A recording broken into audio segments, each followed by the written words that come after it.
consolidated financial statement. Tapi saya nanti kalau ngomong laporan konsol gitu ya, jadi biar nggak kepanjangan ya. Nah, laporan konsol itu apa?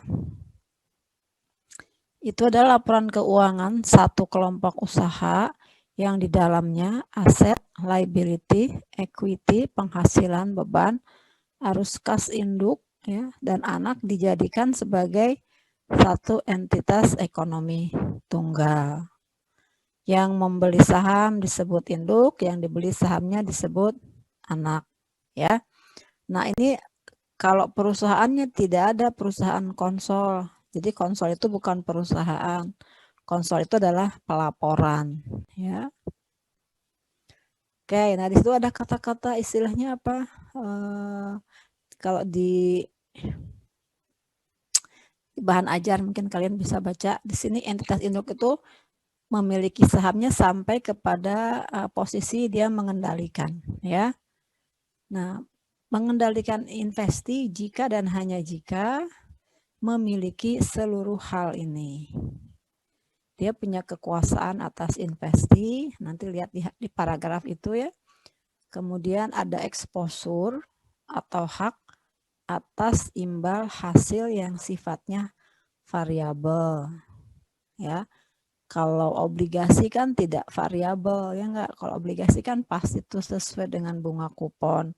Kalau dia itu exposure imbal hasilnya itu variabel, ya. Dividen itu kan nggak pasti itu ya, tergantung kepada banyak hal.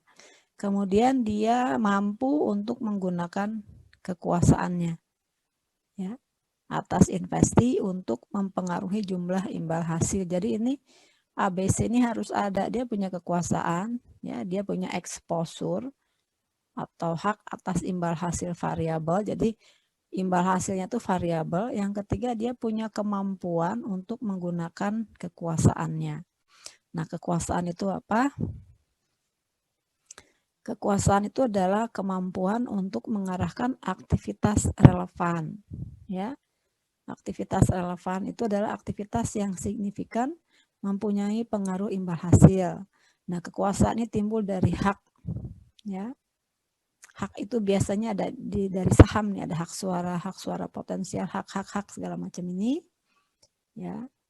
Oke, kemudian apa yang dimaksud dengan aktivitas relevan? Nah, ini aktivitas relevan, ya. Penentuan kebijakan operasional dan keuangan, penjualan pembelian barang atau jasa, kemudian pengelolaan aset keuangan, seleksi, akuisisi, pelepasan aset. Nah, kalau si induk perusahaan itu bisa melakukan hal ini, berarti dia punya kekuasaan, ya. Kayak itu, saya nggak usah panjang lebar, kalian bisa baca sendiri, bisa cari-cari searching di Google, ya, cari aja. Nah, tapi ada pengecualian untuk tidak menyusun laporan konsol, yaitu entitas investasi, ya. Apa tuh entitas investasi? Itu entitas yang memperoleh dana dengan tujuan jasa manajemen investasi. Jadi dia itu, si entitas itu dia kayak memperoleh titipan uang untuk membeli saham-saham. Kayak apa sih namanya kalau dana reksa kali ya. Jadi dia yang membeli saham itu adalah manajer investasi, ya. Dia memperoleh dana dari perusahaan-perusahaan, kemudian dia belikan saham-saham di perusahaan. Nah, maka untuk perusahaan seperti ini tidak dikonsol, ya. Yang kedua, tujuan bisnisnya untuk menginvestasikan dana untuk memperoleh imbal hasil dari kenaikan nilai modal. Jadi dia itu bisnisnya bukan, dia nggak punya bisnis sendiri gitu ya. Tidak bermaksud untuk menggabungkan bisnisnya, dia hanya beli saham itu untuk capital gain, ya, untuk dividen atau untuk dua-duanya. Jadi bukan untuk melaksanakan operasi bersama, bukan ya. Jadi dia itu gimana dapat capital gain gitu. Terus yang ketiga, entitas investasi itu adalah entitas yang mengukur dan mengevaluasi investmentnya menggunakan nilai wajar. Itu tidak harus di konsol, ya. Oke. Nah, gimana cara kita membuat laporan konsol? Ada teknik dan prosedurnya. Di sini paling nggak ada 4 gitu ya. Kita menggabungkan laporan keuangannya, yang bisa digabung. Terus di antara akun-akun yang digabung itu ada yang harus dieliminasi karena di situ ada yang sifatnya reciprocal, ya. Kita menghilangkan investasi induk, investment in S dengan net asset S karena itu sifatnya di reciprocal, ya. Jadi ketika semua aset liability-nya digabung, maka investmentnya harus hilang. Stockholders equity S juga harus hilang. Kemudian kalau kita membelinya itu tidak 100%, maka kita punya akun baru namanya apa? NCI. Baik NCI yang di income statement maupun NCI yang di neraca, ya. Yang terakhir adalah kalau misalnya antara induk sama anak itu ada transaksi yang melibatkan profit. Jadi mungkin induk sama anaknya saling menjual barang dagangan atau mungkin jual aset. Nah, di situ misalnya ada profit gitu ya. Nah, itu harus dieliminasi. Nah, untuk memudahkan penyusunan laporan konsolidasi, biasanya kita menggunakan worksheet. Nah, di dalam worksheet itu kita membuka 2 kolom ya. 1 kolom, 2 kolom itu debit kredit. Itu untuk mengeliminasi akun-akun yang harus dihilangkan dan memunculkan akun-akun yang memang harus dimunculkan. Yang biasa muncul di situ adalah biasanya goodwill sama NCI. Yang harus hilang tadi investment dan equity S. Kemudian akun-akun yang sifatnya reciprocal. Sampai situ ada pertanyaan? Belum, Bu. Izin bertanya, Bu. Ya, ada yang tanya siapa? Saya, Bu. Kalau kan di buku tuh ada kata-kata yang 50% itu, Bu. Berarti kalau di sini tadi kan metodenya tuh bisa cost. Yang tanya siapa ini? Saya Milenia, Bu. Milen. Berarti di sini di laporan konsol itu persen udah nggak penting lagi atau gimana ya, Bu? Soalnya di buku juga ada yang 50% gitu. Ya. Seperti juga bab 2 ya. Bab 2 itu kan pengaruh yang signifikan. Kan itu sebetulnya harus dibuktikan apakah saya punya pengaruh yang signifikan atau tidak. Di sini juga sama, harus dibukti. Kita bisa saja punya 90% saham. Tapi kita tidak bisa mengeksekusi hak suara misalnya. Kalah gitu ya sama yang 10% misalnya. Atau kita minta informasi apapun nggak dikasih, berarti kita nggak punya kekuasaan. Jadi pengkendali ini harus dibuktikan gitu bahwa kita memang punya. Nah, kenapa kita patokannya persentase saham? Itu biar mudah aja gitu ya. Terus kaitannya dengan pemungutan suara di RUPS gitu. Jadi kalau dilakukan pemungutan suara yang 51% misalnya menang, ya berarti kita punya power, punya kekuasaan gitu ya. Nanti sih kalau di ujiannya ya diasumsikan kita punya pengendalian gitu, Milen. Baik, terima kasih, Bu. Oke, ada pertanyaan lagi?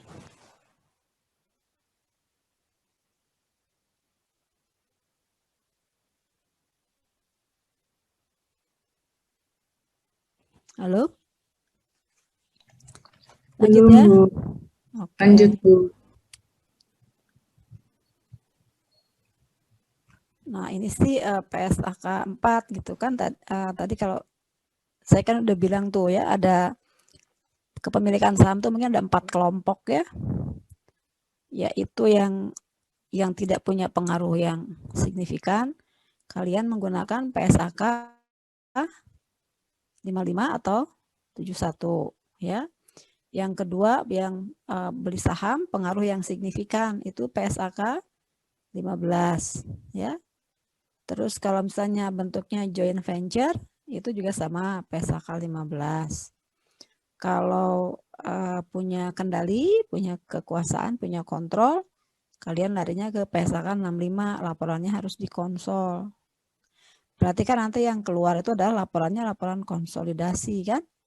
Nah, tapi kalau si induknya itu ingin menyajikan laporan keuangan dia sendiri sebagai tambahan, sebagai lampiran, maka dia menggunakan si investment in anaknya itu bisa pakai cost, bisa pakai equity, bisa pakai PSAK 71 sebagai misalnya fair value through OCI. Biasanya kalau trading jarang dipakai, tapi yang OCI gitu. Nah, berdasarkan ini maka di bahasan kita itu diasumsikan si P-nya pakai cost atau pakai equity, dan kalian harus bisa dua-duanya gitu ya. Ini contoh, P membeli 100% saham S, perusahaan yang baru berdiri ya. Saat itu aset netonya 120, P bayar juga 120. Jadi net asetnya 120, saya bayar 120, berarti nggak ada cerita ekses di sini ya. Kalau segera setelah kita beli itu kita membuat laporan konsolidasi, maka akan tampak seperti berikut ya. Worksheet, nanti ujiannya worksheet ya. Ini tinggal gabung-gabung aja.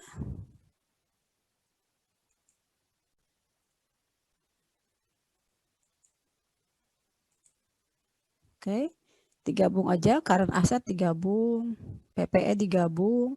Nah, investmentnya hilang.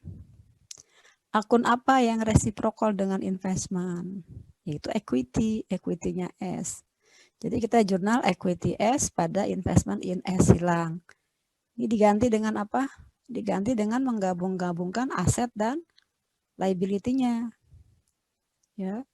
Kalau item demi itemnya jumlahkan dari kiri ke kanan. Tapi kalau mencari total aset dari atas ke bawah. Bukan dari kiri kanan, tapi dari atas ke bawah. Oke, sampai situ ada pertanyaan?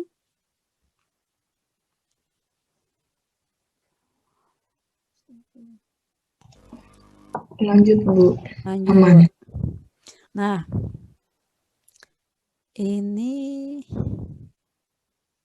sekarang kita ganti ya.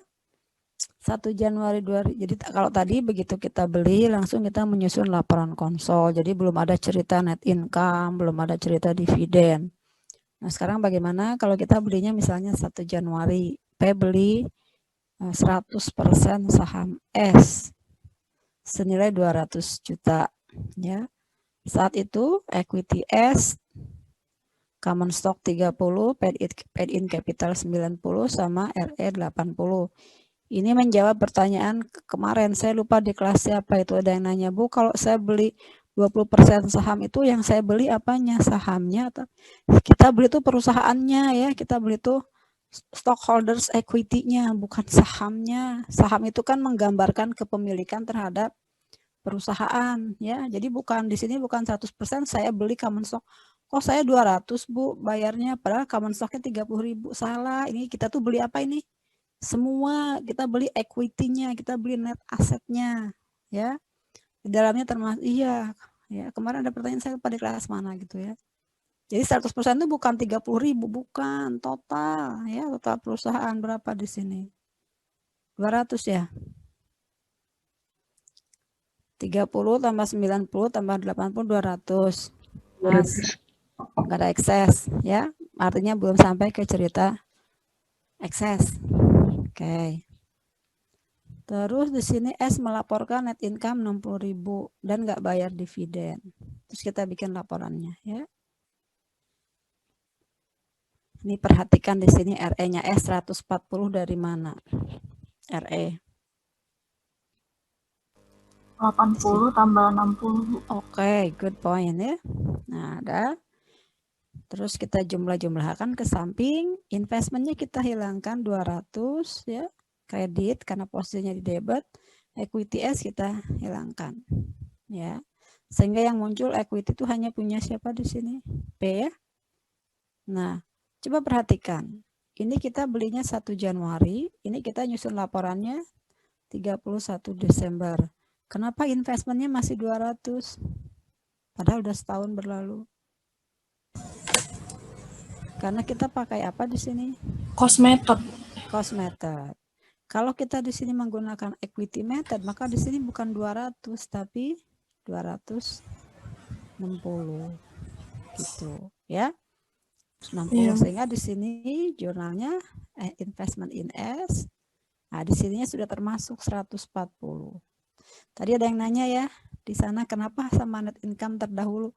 Kalau ini enggak 140 di sini karena di sini sudah termasuk 60 gitu. Tapi nanti kalau laporan konsolnya memperlihatkan income statementnya, maka di sini enggak 140 ya. Di sini nanti tetap tadi berapa? 80 ya, tetap 80. Tapi nanti ada akun-akun di income statement yang mempengaruhi ini gitu ya.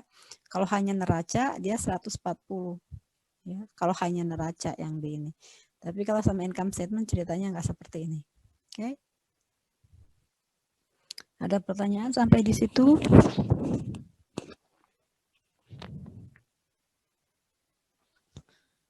Lanjut ya. Lanjut. Bu. Oke, nah NCI tadi udah ya. NCI itu kalau kita belinya nggak 100%, maka kita akan memunculkan akun NCI. Ya. Oke, nah. Tadi kan ceritanya lempeng aja nggak ada goodwill. Nah, di bab 3 juga ada goodwill. Ya, cara ngitungnya sama aja ya. Biaya akuisisi dikurangi dengan jumlah nilai wajar aset neto teridentifikasi yang diambil alih. Bisa juga goodwill kalau kita sudah punya saham sebelumnya, terus nilai wajar kepentingan non pengendali itu beda dengan kita, maka rumusnya menjadi seperti ini. Jadi ini imbalan yang dialihkan ditambah dengan kepentingan ekuitas, artinya saham yang sebelumnya sudah saya miliki, ditambah dengan kepentingan NCI dikurangi nilai wajar aset neto yang teridentifikasi yang diperoleh. Selisihnya adalah goodwill. Oke, apa bedanya yang atas dengan yang bawah? Kalau di sini asumsinya pertama, saya nggak punya saham sebelumnya. Terus nilai wajar per lembar saham net NCI itu sama dengan CI itu controlling interest ya. Kalau di sini saya sebelumnya sudah punya saham, misalnya nih, misalnya di sini saya punya 20%.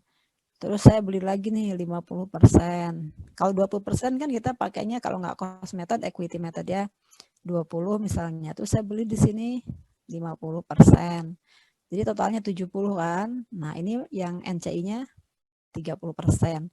Masing-masing nilai wajarnya, ini nilai wajar, yang 50% nilai wajarnya berapa, yang saya serahkan berapa, terus ini nilai wajar saham yang saya miliki dulu berapa, ditambah dengan nilai wajar saham yang NCI totalkan, dikurangi dengan nilai wajar aset teridentifikasi dari neracanya, ya selisihnya adalah goodwill, ya jadi goodwill itu adalah selisih nilai wajar dengan nilai wajar ya. Ada pertanyaan sampai di situ? Lanjut ya. Kalau nggak ada pertanyaan, oke. Nah sekarang contoh ya. P, kita mulai mengenalkan NCI. Jadi kita belinya 80%.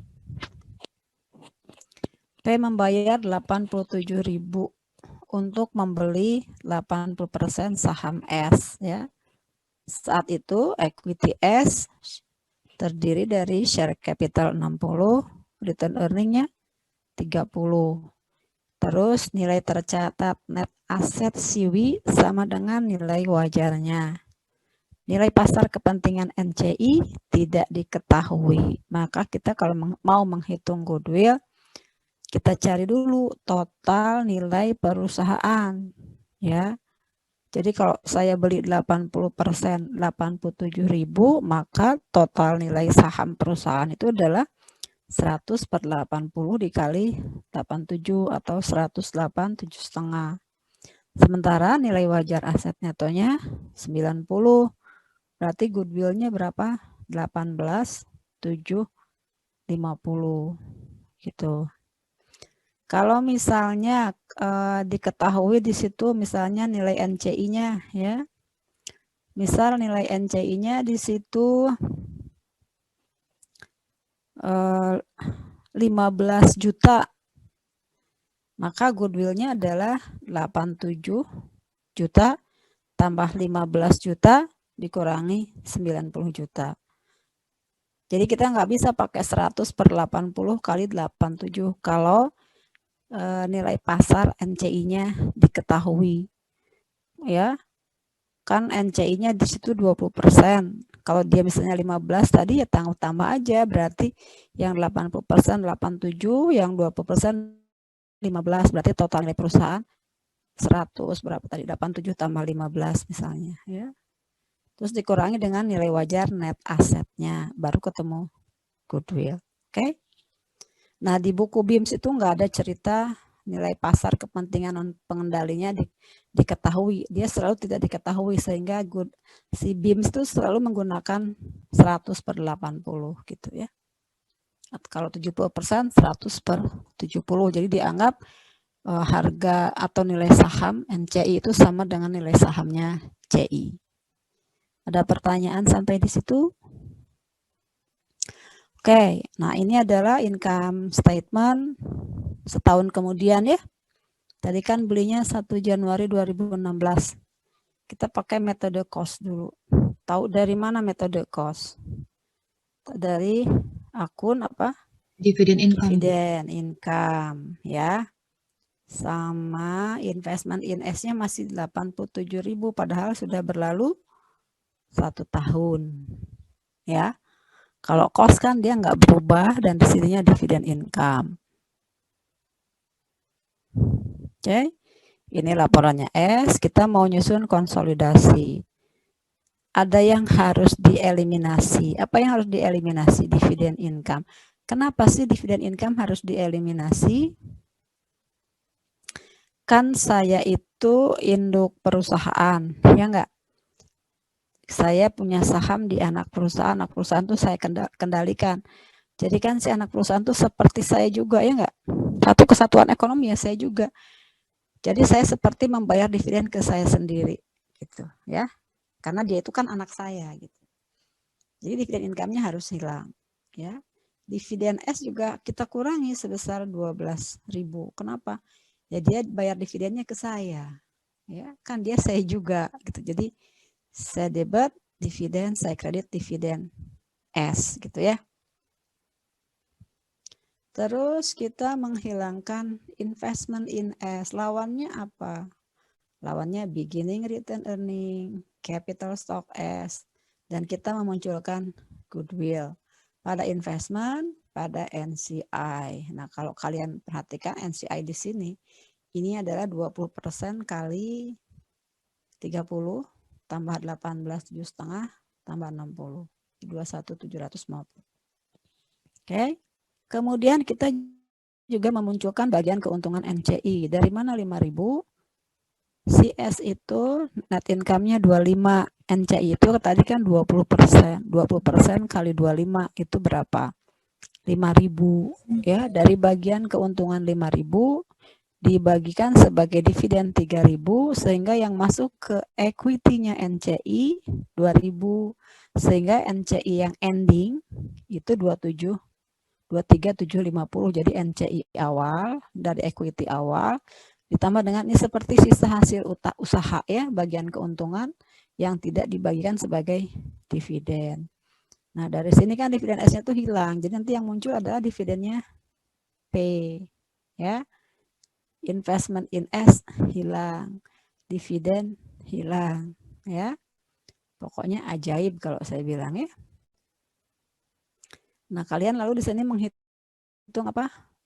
Laporan yang sebelah kanan sini menghitung adanya income konsolidasi, net income konsolidasi 70.000.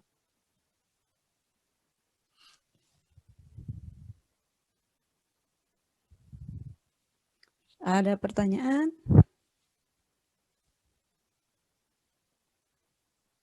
Nggak ada? Oke, lanjut ya. Iya, Nah, Bu. Ya, Bu. bagaimana kalau P-nya itu mencatat investment in S-nya menggunakan metode equity, maka di sini tidak akan muncul akun dividen income. Yang muncul adalah income from S, income from investment 20 dari mana? 80% kali 25. Income-nya S kan 25 kali 80% 20, ya. Terus investment in S-nya 95 dari mana ini? Asalnya kan 87. 87 tambah 20 kan nambah investment kan ini kan di jurnal kan di metode equity-nya. Ingat nggak metode equity jurnalnya apa ini? Investment pada income ya nggak? Jadi investmentnya 87 tambah 20 terus ada dividen 80% kali 15 kan 12 kan di jurnal kas pada investment jadi dikurangi dengan 12 ketemunya berapa? 95 gitu ya. Jurnal eliminasinya sama, cuma di sini bukan dividen income tapi income from investment. Pada dividen selisihnya 8.000 masuk ke investment ya. Karena kalau kalian lihat 95 itu adalah 87 ditambah dengan 8.000. 8.000 itu adalah selisih antara net income dengan dividen ya. Selisih antara 20 dengan 12. Selisih antara 25 dan 15 dikalikan 80%. Gitu. Yang lainnya jurnalnya sama.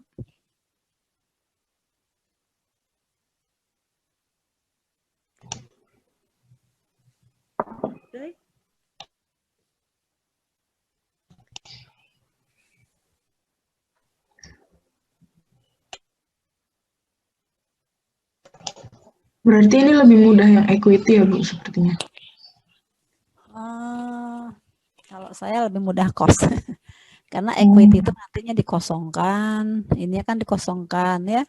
Berarti kan harus menghitung income from, harus menghitung investment. Kalau income from kan nanti ada cerita excess, ada cerita transaksi between companies.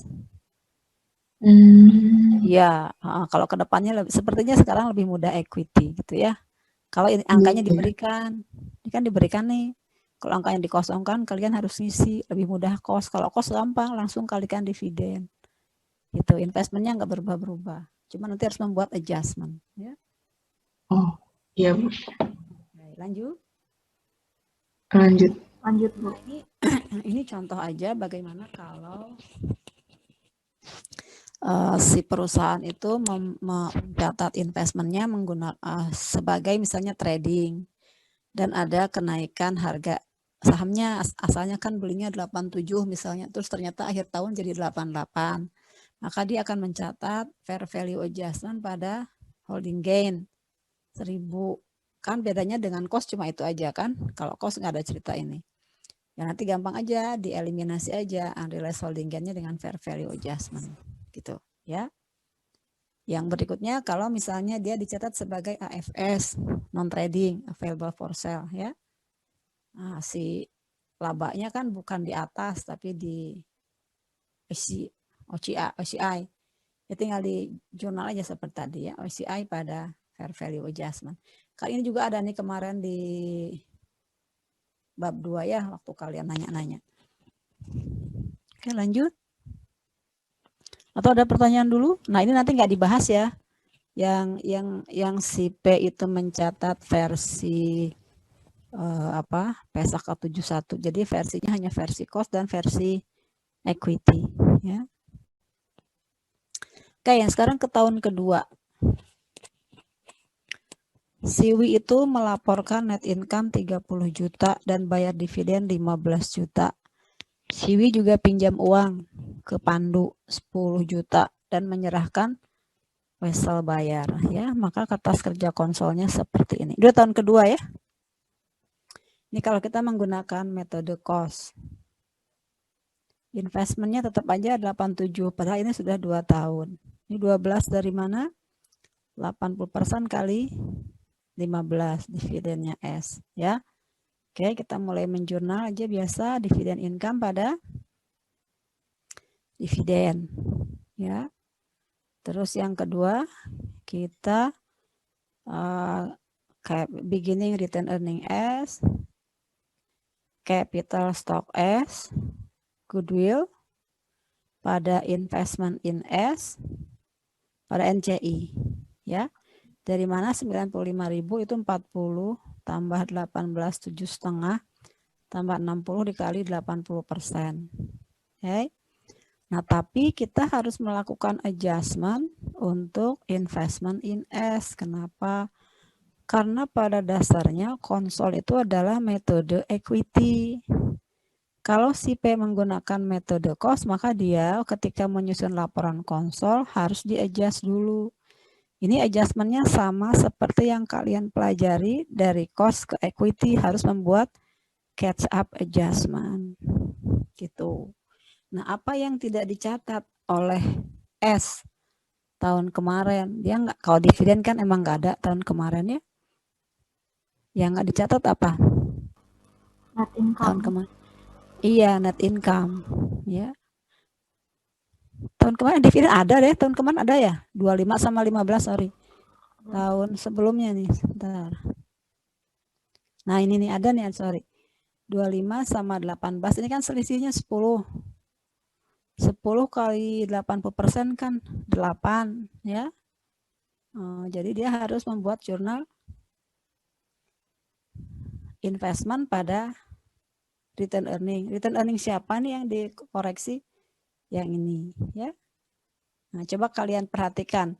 Kalau kita menggunakan metode equity, maka di situ bukan 37, tapi di situ akan nampak 45, ya. Kalau metode cost ya 37. 37 itu jadi tidak memasukkan unsur income from, dia hanya dividen income saja. Dividen income cuma 12. Kalau metode equity ada income 20, jadi ada selisih 8.000. Ini harus di-adjust gitu. Kalau nggak di-adjust nanti investmentnya di sini tidak 0, ya. Nanti RE-nya di sini jadi salah gitu. Kayak itu versi cost. Kalau versi equity dia 24.000. Di sini dari mana 24? 80% kali 30. Investment 107 dari mana? Tahun kemarin berapa? 95 kan? 95 tambah 24 dikurangi dengan dividen 80%, ketemunya 107. Dan di sini tidak ada cerita dia mengadjust investment dan RE. Kenapa? Karena RE-nya sudah benar 45. Kalau yang sebelumnya kan 37, ya. Nah, selisih 8.000. Oke.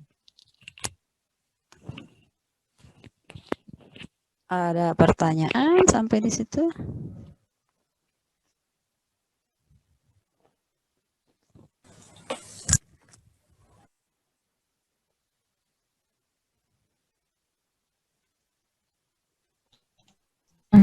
Mungkin Bu.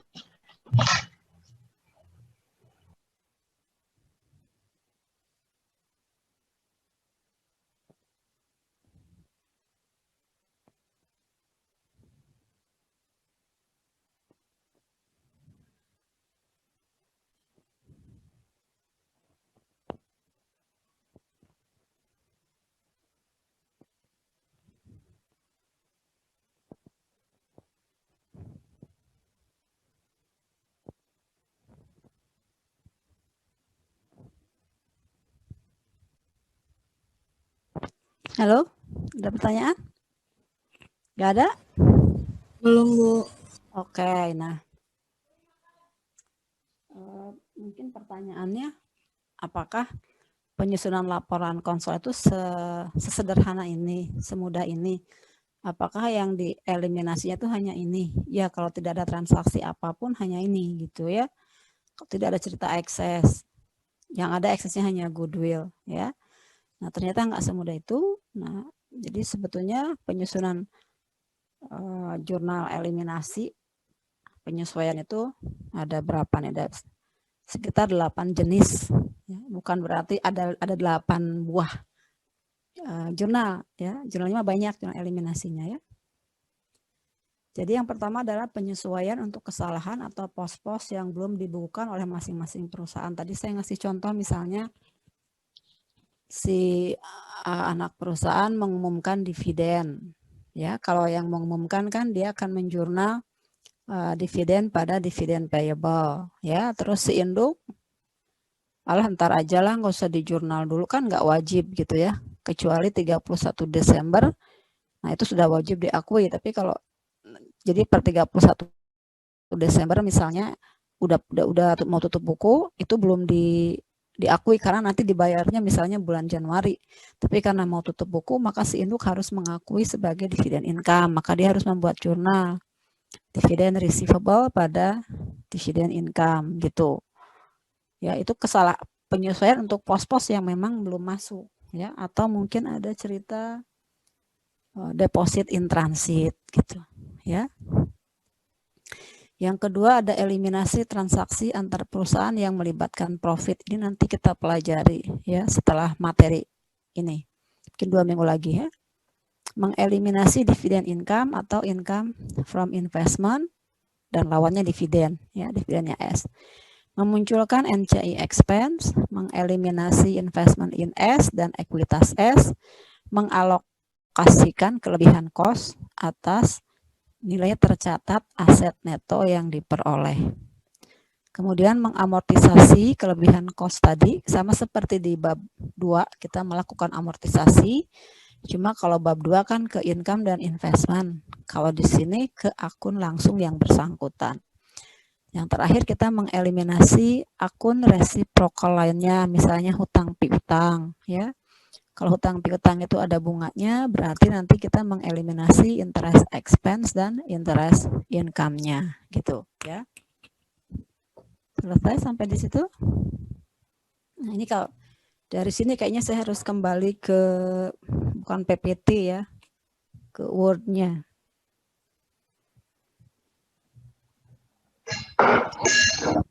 Ada pertanyaan? Oke, sekarang bagaimana kalau P membeli S tapi ada cerita ekses ya. P belinya 90% akhir Desember ya. Seharga 360 cash. Equity S saat itu 250. Ada ekses berapa di sini? Eksesnya ekses total ya. Jangan ekses 90%. Kalau ekses 90% kalian ceritanya sedang metode equity ya. Kalau di sini eksesnya 100%. Cari dulu nilai saham perusahaan berapa totalnya. 100 per 90 kali 360 sama dengan berapa? 400. Oke. Equity S 250. Berarti selisih berapa itu? 150 ya. Selisihnya total eksesnya. Oke, terus kita lihat ternyata ada beberapa akun yang beda. Inventory berapa nih? 10, 30, 80, minus 20. Ini kalau di total 100. Berarti ada goodwill berapa? 50. Iya. Ini kayaknya habis deh PPT-nya ya. Oke, saya pindah ke materi. Oke, ada pertanyaan dulu nggak di situ? Ini siapa nih yang keluar satu? Oke. Ada pertanyaan nggak? Saya tuh nggak suka Zoom tuh apa bikin ngantuk gitu ya. Makanya lebih enak sebenarnya kalau kalian itu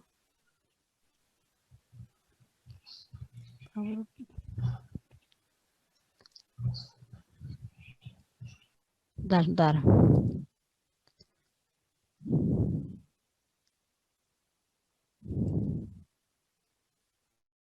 Laporan keuangan konsolidasi.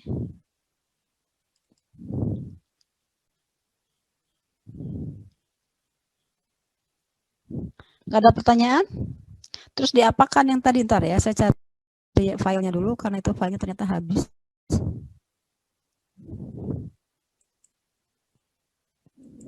Nah,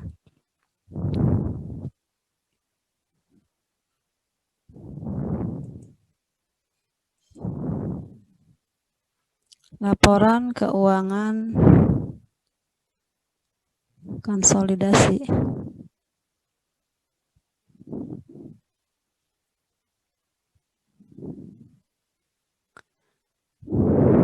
Ada nggak di situ? Bab 3.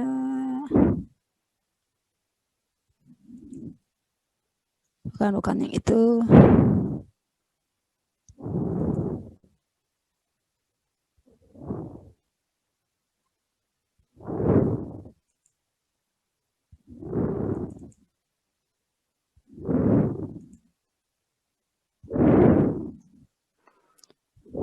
Ya, muncul nggak laporan keuangan konsolidasinya? Share. Udah, Bu. Kenapa? Nggak masuk ya? Library, Bu. Iya. Bentar ya. Laporan konsolidasi. Kelihatan nggak? Ada ya? Belum, Bu. Belum. Masih proses, Bu. Hasil up. Oke, share screen.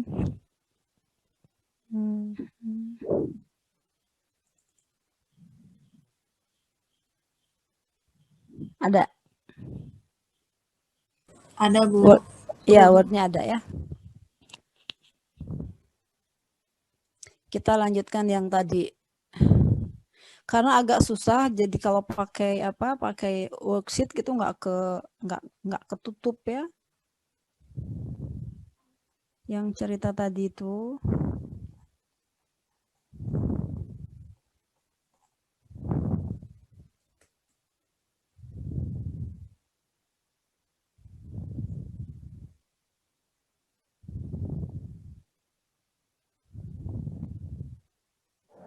Nah, ceritanya mulai dari sini ya.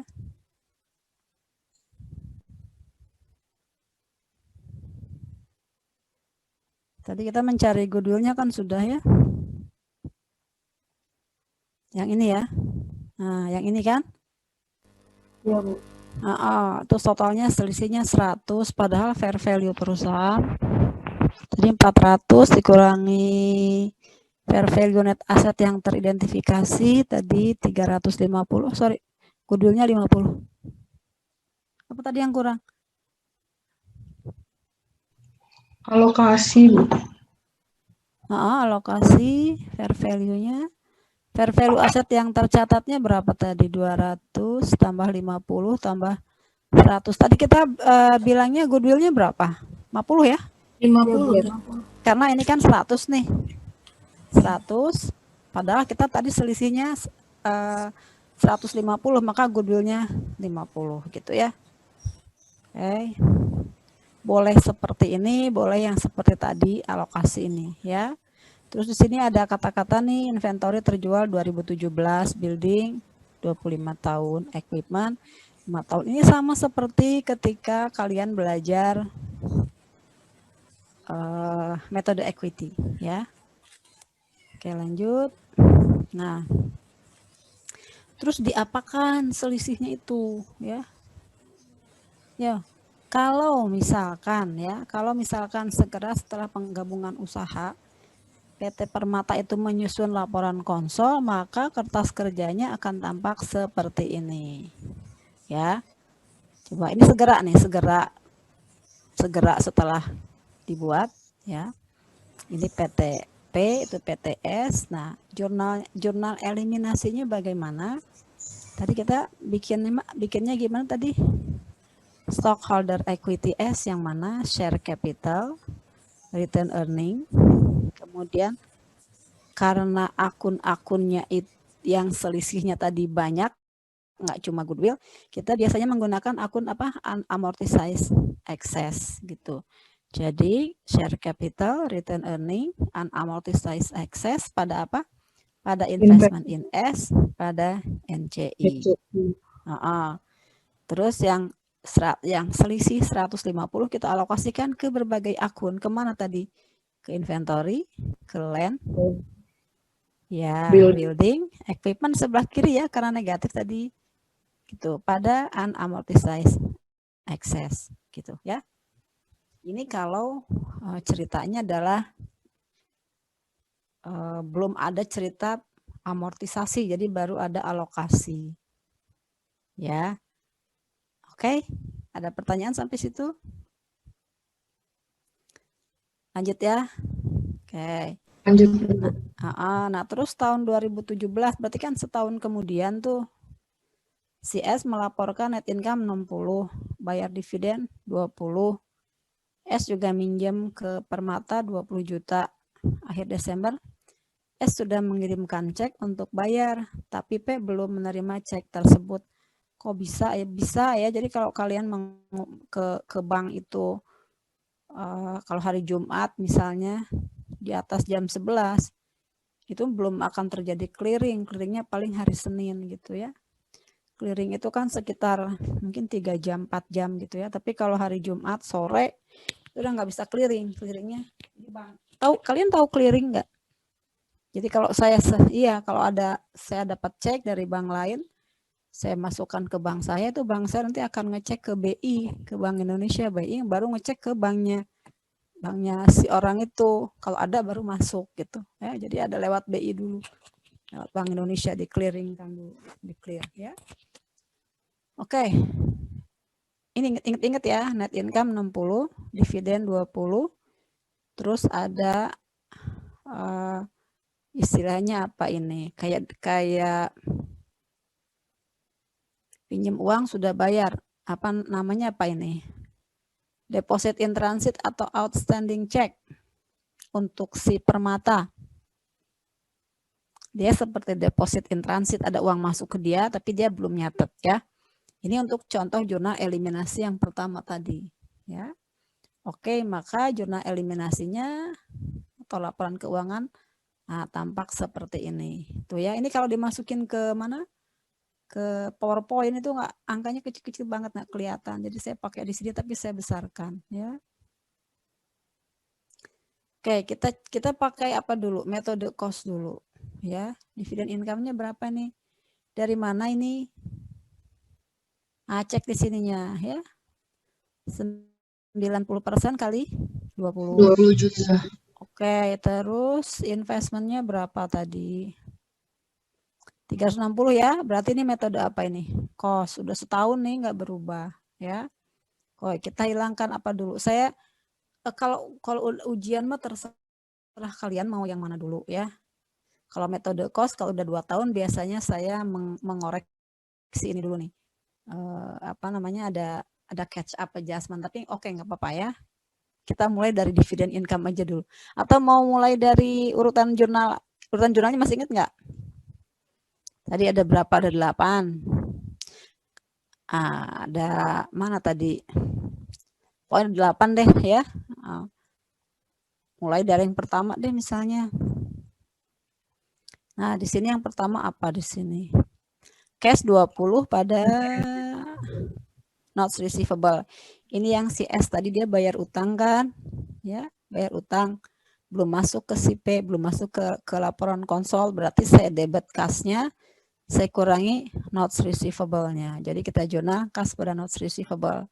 Ini untuk penyesuaian ya, untuk koreksi tadi ya, belum masuk. Oke. Terus yang B-nya, nah kita mulai menghilangkan dividen income pada dividen ya. Kemudian kalau saya NCI expense biasanya saya belakangin karena ini harus ngitung gitu ya, harus ngitung. Yang gampang-gampang dulu aja. Yang tadi kayak beginning return earning S, terus capital stock S, unamortized excess pada investment in S pada NCI ya. Terus unamortized excess-nya dialokasikan kemana tadi? Ke apa tadi katanya? Ke inventory 10.000 ke inventory, ke land, ke building, Ke equipment ya, sama unamortized excess. Ini pas nggak? Harus pas ya. Jadi tadi berapa tadi? Ini dihitung aja 10 tambah 30 tambah 80 dikurangi 20 itu sama dengan 150 sama goodwill 50 ya. Pas. Oke. Nah, setelah itu karena si inventorinya kan tadi terjual tuh ya. Ya berarti dia harus dihilangkan inventorinya karena sudah terjual. Jadi inventorinya hilang, kita pindah ke mana? COGS. Nah, ini 10.000 ini untuk inventory yang terjual. Ya. Jadi pertama-tama alokasikan dulu ke inventory, setelah itu inventorinya terjual, berarti lari ke COGS gitu. Kenapa ke COGS? Itu kan inventorinya inventory apa? Beginning ya, yang kurang tadi ya. Under value atau over value tadi inventorinya. Oke, nanti dicek lagi ya. COGS. Oke, terus apalagi? Land nggak diapa-apain. Terus building tuh katanya tadi berapa tahun building? 25 tahun, Bu. Oke, 25 tahun. 25 tahun. 80 dibagi 25 berapa? 3.200.000. 3.200.000. Lawannya apa? Ini jadi berkurang. 3.200.000. Jadi nambah dulu, ini nambah karena selisih book value sama fair value. Ini karena amortisasi excess. Lawannya apa? Expenses. Iya. Kalau ada di sini berarti depresiasi ya.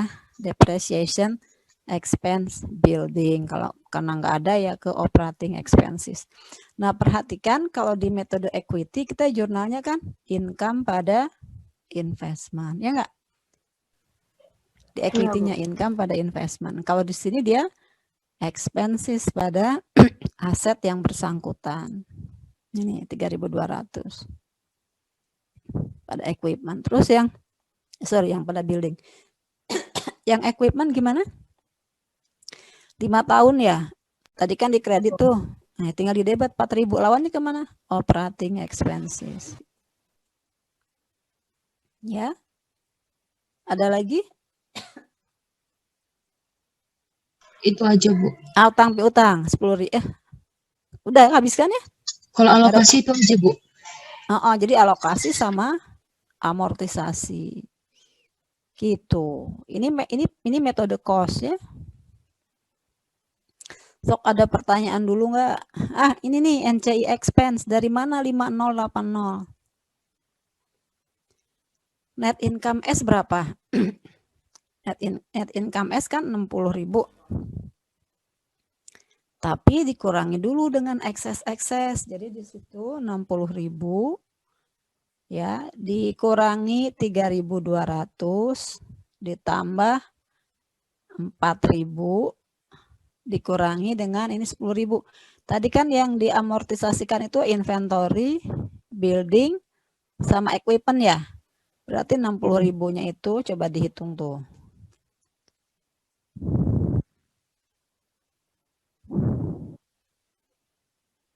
Bentar.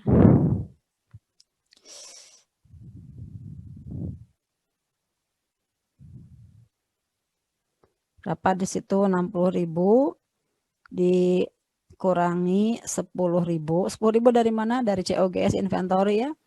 Dikurangi lagi dengan tambahan ya. Itu kan tambahan operating expenses 3.200 ditambah dengan 4.000. Ketemunya 50.800 dikalikan berapa? Kalikan 10%. Ketemunya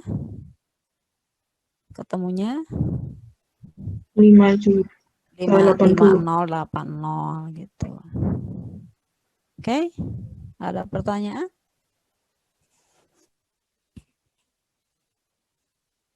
Sedikit lagi ya. Itu, Bu, saya masih belum paham kenapa tadi net income-nya ditambah sama 4.000. Iya. Iya, yang Dikurangi. Kembali ke itu. Kembali ke metode equity. Metode equity bagaimana?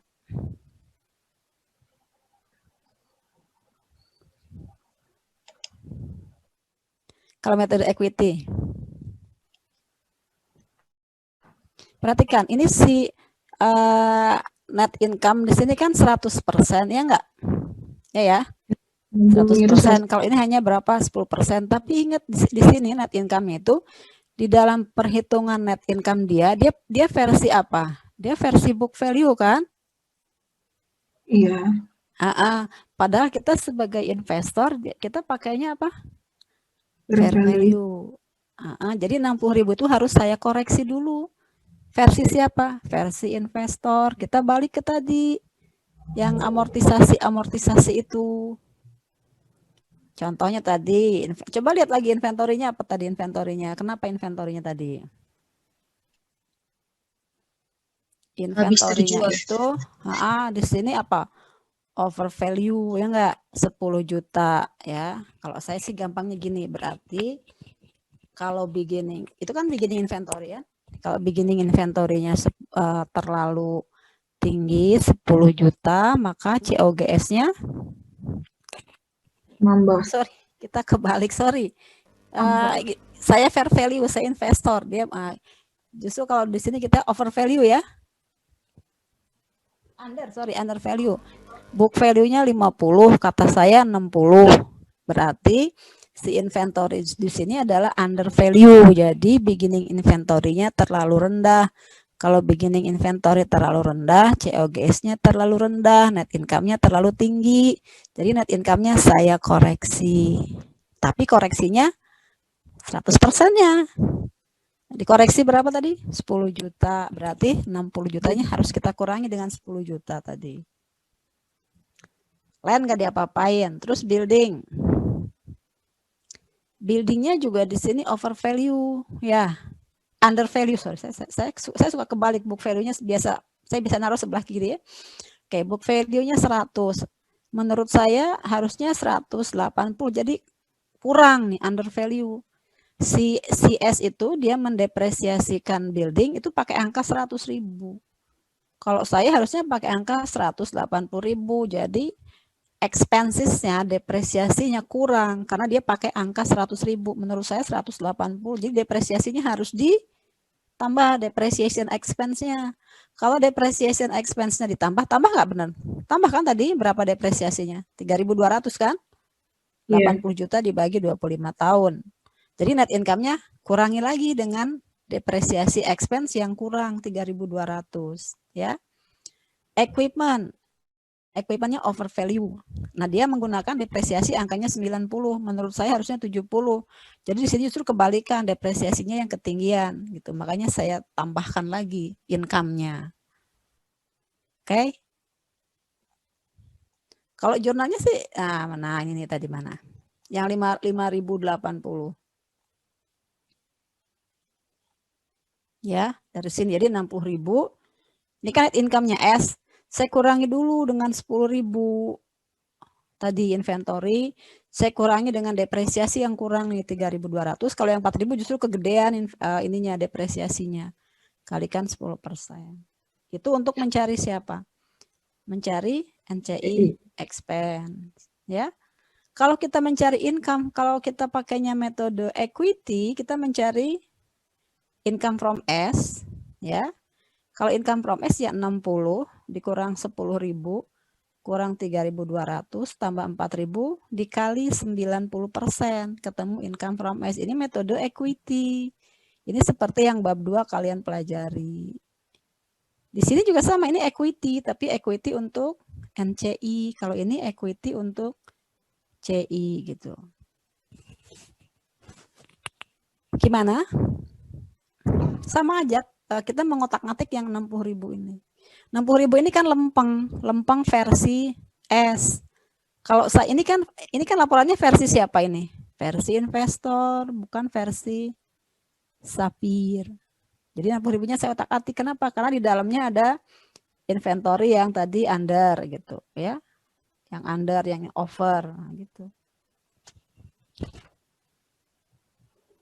Sok dibaca dulu. Maaf Bu, izin bertanya Bu. Tadi kalau nggak salah Ibu bilang itu kalau ekuitas itu kan dia pakai income sama investment-nya Bu. Tapi kenapa di worksheet-nya ini tetap ada juga operating expense-nya Bu sama yang itunya Bu. Kan tadi kalau misalnya building itu kan depresiasi pada building. Terus tadi kalau nggak salah saya dengar itu Ibu bilang income pada investment, sedangkan di worksheet itu masih ada operating expense-nya Bu. Jadi bedanya di mana Bu? Tar. Ini income investment ini kita membedakan. Kalau kita cerita tentang PT Permata, ini PT Permata nih. Dia untuk sampai angka 45720 ini pakai metode apa? Equity. Equity. Terus dia ada investment in S 387720 ini dari mana? Ini dari waktu awal beli berapa? 360 kan? 360 ditambah 45720 dikurangi dividen kali ini nih ya, kali 90% itu akan ketemu 387.720. Jadi untuk si P-nya saja, stop P-nya dulu ya. P-nya di sini ya menggunakan metode equity. Dia muncul, ini metode equity. Udah selesai. Sekarang kita mau bikin laporan konsol. Kalau konsol kita nggak cerita equity lagi, justru ini harus hilang. Income-nya hilang, investment-nya hilang. Diganti dengan apa? Diganti dengan saya menambahkan akun-akunnya S ke P, income-nya hilang. Investment in S hilang, equity S hilang. Kenapa? Karena diganti dengan angka-angka, aset sama liabilities sama akun-akun ini sales sama COGS sama expenses dari S gitu. Jadi di sini ada dua. P-nya sendiri dia pakai. Jadi untuk sampai ke angka ini nih kalian menggunakan bab 2. Makanya bab 2-nya harus pintar. Ya, ini sampai bab 2 sini. Ketika cerita digabung, ya, kita sudah bab 3, ceritanya konsol.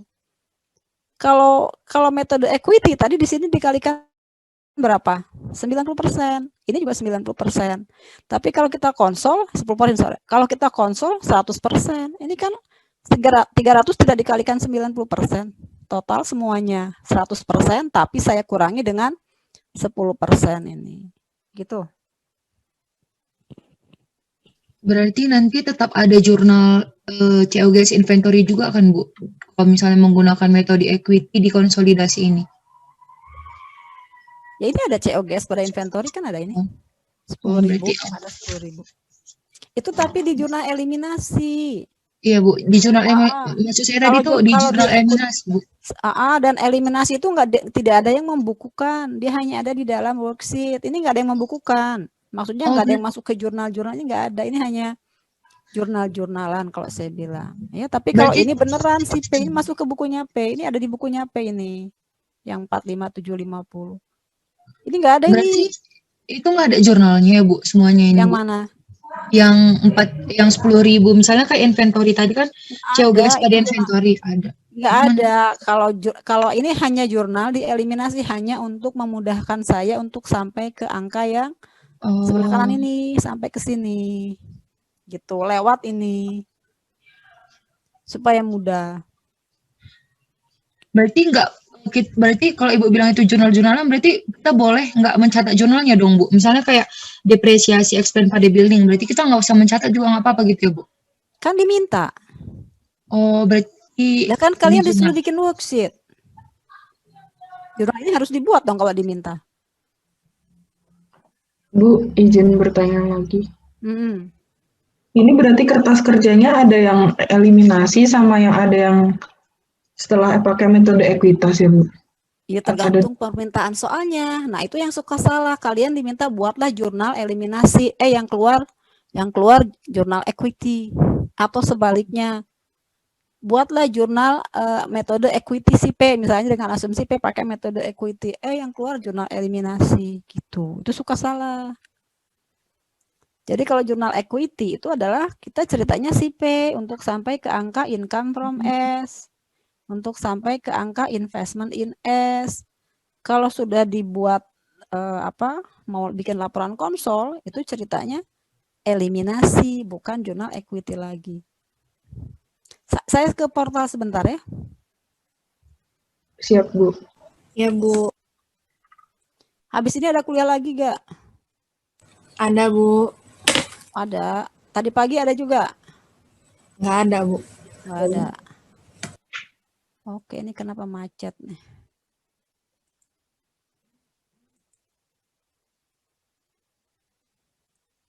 Udah biarin aja lah.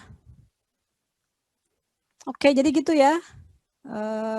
Nanti dibaca nanti dibaca lagi ya. Jadi apa namanya? Harus dibedakan, kita sedang membicarakan yang mana. Kalau metode equity kita sedang membicarakan Konsolidasi. equity bukan. Kalau equity itu P-nya sendiri, dia untuk membukukan investment in S-nya dia pakai metode equity itu untuk sampai ke angka income dan investment. Ya. Kalau metode cost gimana? Berarti yang Kalau metode eliminasi. cost mah iya, kita nggak pakai cerita equity. Cost itu kan hanya pertama kali aja investment pada cash. Terus kalau dividen kan dia cash pada dividen income. Jadi ya dia investmentnya nggak berubah-berubah gitu. Oke. Kita tutup dulu ya. Iya, Bu. Karena udah kalian juga harus makan ya. Kita juga harus makan. Oke, sampai jumpa minggu depan. Tolong dibaca lagi ya baik-baik ya. Iya, Bu. Oke, Bu. Makasih banyak, Bu. Terima kasih, Makasih, Bu.